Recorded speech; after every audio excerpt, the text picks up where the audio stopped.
Hey guys, and welcome back to the show. I am your host, Megan Hardy, and I'm founder of Fitness Uncharted, which is a women's health and fitness coaching company that was designed to help women lose body fat, build lean muscle mass, improve their metabolism, and feel empowered on their health and fitness journey. And today I want to talk to you guys about what to do when you have sick loved ones or you are just in a difficult season or having a challenging time and the tendency to put your health on the back burner and what you can do about that. This topic came up because it's very present right now for even myself, but a lot of my clients, a lot of women I speak to. And it's just very easy to put yourself on the back burner when things get challenging. So I wanted to talk about this topic because right now when I'm recording this, it's flu season. It feels like everyone and their mom is sick and, or going through just a really challenging season, like either with relationships or whatever. But a lot of people are sick. A lot of people are caring for loved ones who are sick or who are maybe going through crisis. And the natural tendency is to put ourselves on the back burner. I would say, especially as women, that tends to be the tendency. Like we have that caretaker spirit within us, and we tend to put ourselves on the back burner even more. And especially if you are a mama and you have that, internal intrinsic motherhood nature in you, and you have littles, like even more so, just like multiply that tendency of throwing yourself on that back burner really quickly, and putting your own needs to the side to take care of other people. And a part of that really is heroic about women. Like, I love the fact that we are caretakers and that we have that spirit to care for people and to take care of others. But unfortunately, we do that too often at our own detriment. And again, throwing our own needs, even physical needs, to the side to do that. It's normal, it's natural, but it doesn't mean it's the best. It doesn't mean it has to be that way. And it doesn't mean it's the best thing for ourselves and even for other people, those that we're caring for.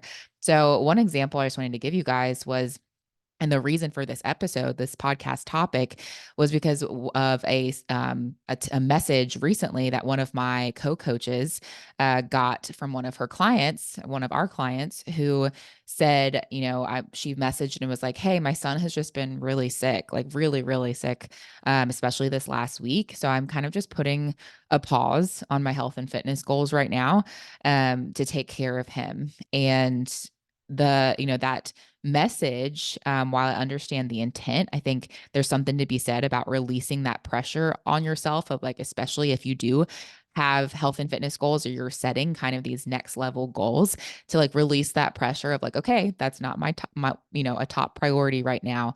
But also it doesn't have to be all or nothing where, okay, I'm quote unquote putting a pause on my health and fitness right now completely. It's totally understandable. Like, we will go through weeks or seasons where, we're just like surviving. Like, there are going to be those weeks where, I mean, it's a miracle just to get in the shower or just to get up in the morning. Like, there are going to be those weeks that you're just surviving. I personally had one of the like more extreme situations of this where my health and fitness goals really did fall to the wayside for about a week or two. I had two family members in ICU, and one of whom got a liver transplant. They were, I mean, literally may not live. And, I didn't wash my hair or clothes for like a week. I think I single-handedly ate, like, my nourishment was like a bag of family-sized bag of Skittles that I crushed in like 2 days. I initially got it for another family member, and then I ended up like literally making that like my meal for a few meals. So not healthy, right? Like, it was not great choices. Even as a fitness and nutrition coach, like, I didn't do a great job during that season. You're gonna maybe have weeks like that, but the really important part there is to not let you have yourself have weeks on end like that. Like, there's no way I could have functioned living like that for more than like that week. Literally, I would have gotten sick myself and felt so unhealthy, had zero energy. I already felt gross from the week or so of having those behaviors. So instead of thinking to myself, okay, I just have to put myself on the back burner for, you know, until they're okay. Who knows, until I get my health and fitness back on track. Instead of doing that, instead of having that, all or nothing mentality, I like to share with clients the like dimmer switch analogy. I actually heard this from one of my friends in the fitness space. And I was like, oh my gosh, I need to reuse this, but it's so good.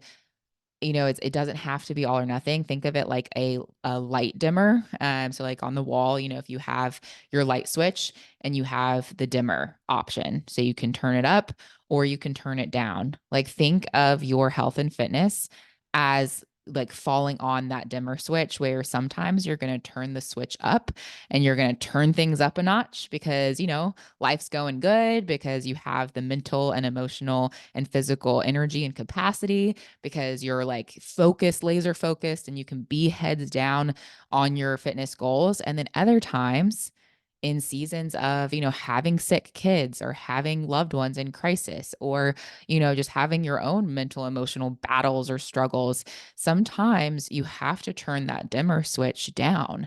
Sometimes you're not going to be able to go at 100% or even 90% or 80%.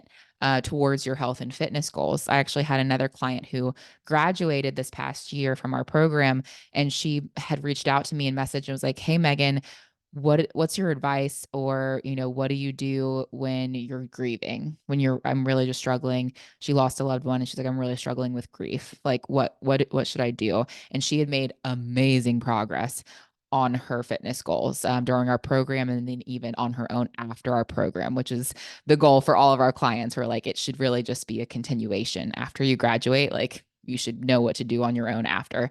And she was like, I mean, looking amazing, feeling amazing. But she then all of a sudden, wham, got hit in the face with this intense grief. And I shared the dimmer switch analogy with her. And I was like, hey, sometimes you're not going to be able to go at 100%. And that's okay. Like we are humans. So instead, during those seasons, you guys, like, just try to focus on the little things that you can do. Like some things that just come literally top of mind to me when I've been in these seasons, or things I help my clients focus on during these seasons is, water. Like literally, if you are carrying a water bottle with you everywhere, just try to stay hydrated. Like water, water, water, set a water goal, hit your water goal. That's going to help you feel 10 times better than even if you eat the bag of Skittles every day. Just getting the water in is going to make you feel better and make you think clearer, sleep better, force you to get some steps in to go to the bathroom, things like that. But just focus on getting your water in. Like that could literally be your one fitness or health goal, is like, you know what? I'm already sitting in this hospital room. I'm going to chug some water while I'm sitting here in here.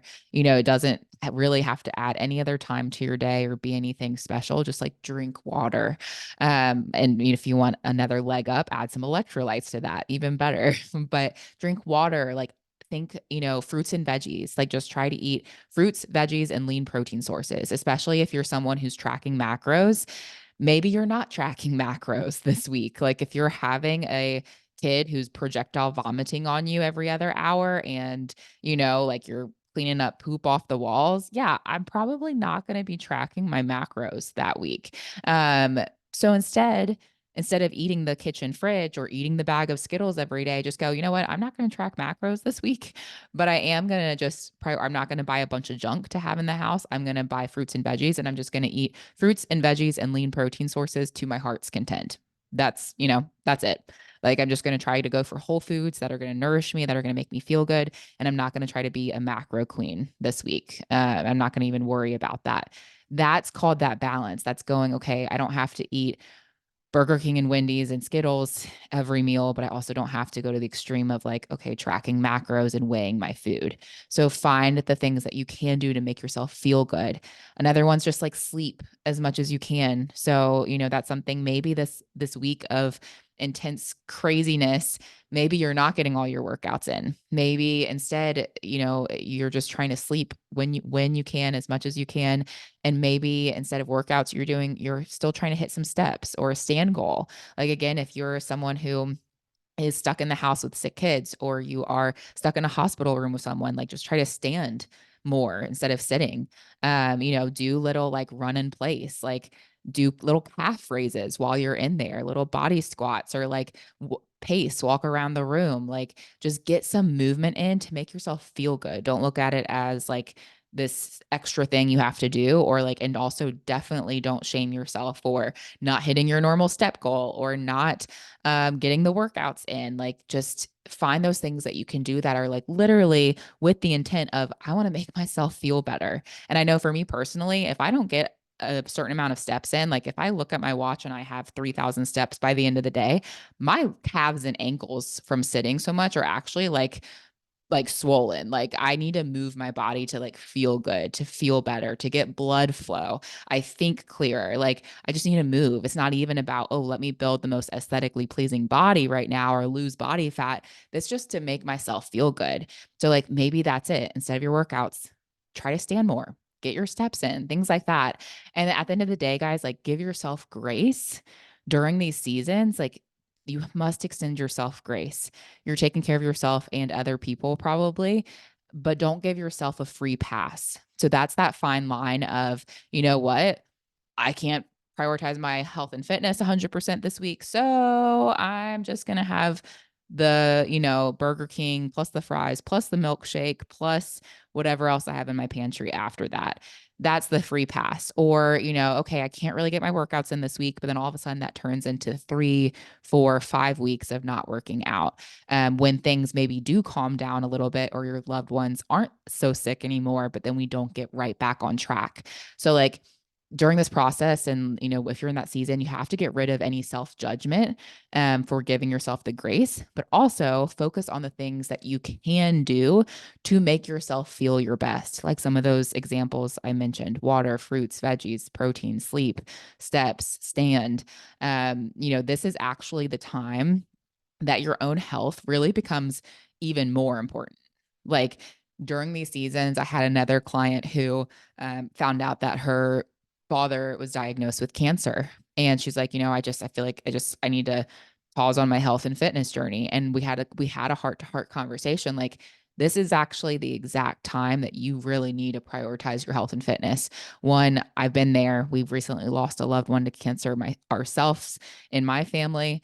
I get it. I really do get it. But this is the time that you actually need to prioritize your health and fitness. You need to be strong. You need to be feeling good, even to help with the mental resilience of the mental and emotional things you're going to be going through. If you have a physically strong and able body to do that, it's actually going to help improve the mental and emotional side of things too, because they go so hand in hand. That's where, even with Fitness Uncharted, the Fit You, that's why we look at the full person, and we look at the mental, emotional, physical, and spiritual, because they go so hand in hand. And it's like, which came first, the chicken or the egg? When you don't take care of yourself physically, you're going to feel it mentally and emotionally. And if you're not taking care of yourself mentally and emotionally and spiritually, you're not going to be feeling good physically. And vice versa is true.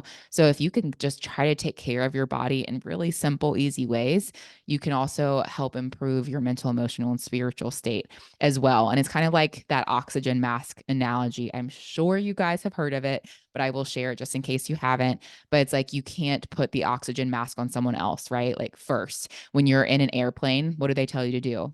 The oxygen masks drop down, and they always say, put it on yourself first and then help the person next to you. Because if you pass out from not having enough oxygen, you're no good. You are no help to the person next to you. So especially, I'm speaking to those of you out there who are the caretaker people. And that's so who you are. You will put yourself to the wayside all day, every day to take care of someone else. I'm asking you, please put your oxygen mask on when it comes to your health and fitness goals. It does not have to be 100%. It does not have to be perfection, but you do have to put your oxygen mask on first before you can help your loved ones and those in your world. So if you're thinking, okay, I have to put my health and fitness on the back burner, ish has hit the fan and I just can't. Instead, look at it as the dimmer switch analogy. Like, remember that analogy the next time you kind of go to that all or nothing mindset, or just are feeling so deflated and defeated and overwhelmed. take a minute, pause, breathe, and go, okay, I'm not going to turn off my light switch. I'm going to turn it down and I'm just going to get my water in today because that's going to help me feel better. Turn it down for now. And then if you have to, and then as soon as you are mentally and physically able, mentally, emotionally, and physically able to, start to turn it back up. Start to turn that dimmer switch back up again. That's again where you're not giving yourself the free pass and completely falling off of your good habits. You're just turning the dimmer switch down when you need to. And then when you are physically, mentally able, start to crank it back up some. And that's all we can ask for. So if you're doing that, you're doing great. Like that is all you can ask for in certain seasons. And that's personally like what I do myself. Like I said, when I had that situation with my family members, I had to turn that dimmer switch down. I will say it kind of like flew all the way down to the bottom, but then I quickly cranked it back up to like, a quarter of the way up after that like first couple of days of eating Skittles. But, I did have to turn that down. And guess what? It did not ruin my progress. I wasn't like, oh my gosh, now the last 6 months of work have gone to waste. I got to start over. No, I turned my dimmer switch back up when I could. So, anyway, you guys, as always, I hope you found this helpful. And if you are in that difficult week or difficult season of life right now, I hope you feel encouraged that you don't have to be perfect all the time. That's not necessary. And just do the best you can and give the best that you've got for the season that you're in. Okay. Deal? Deal. Okay. Now go take care of yourself, mama, and I'll catch you on the next episode.